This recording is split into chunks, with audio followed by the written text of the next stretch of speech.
Hello everyone, wherever you are. Thank you for choosing our video to solve your error problem on your DAZN app. So today we're gonna learn how to fix it. Easy and quick. Let's start.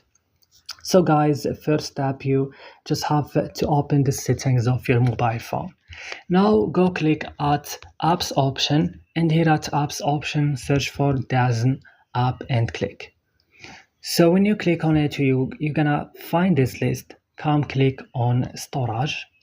Click just clear cache at the corner of the screen and then back. Click on force stop and click OK.